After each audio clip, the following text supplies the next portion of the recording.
गं गणपतये नमः।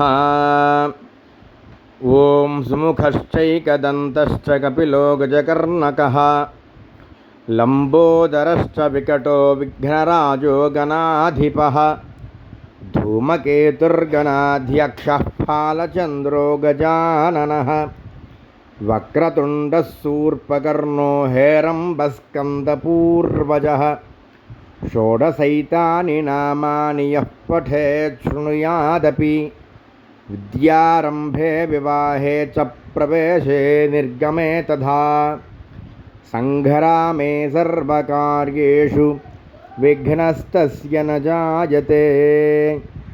गणानां त्वा गणपतिं हवामहे कविं कवीनामुपमश्रवस्तमम् ज्येष्ठराजं ब्रह्मणां ब्रह्मणस्पत आनशृण्वन्नोतिभिः सीदसादनम्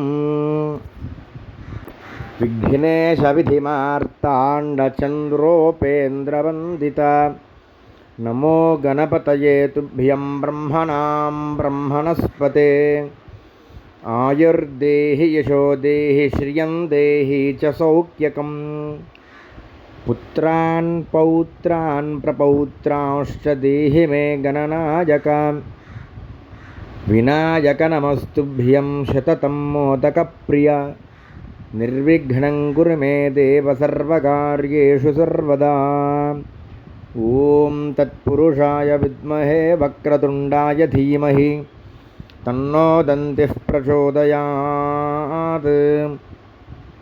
तत्पुरुषाय विद्महे वक्रतुण्डाय धीमहि तन्नो दन्तिः प्रचोदयात्। तत्पुरुषाय विद्महे वक्रतुण्डाय धीमहि तन्नो दन्तिः प्रचोदयात्।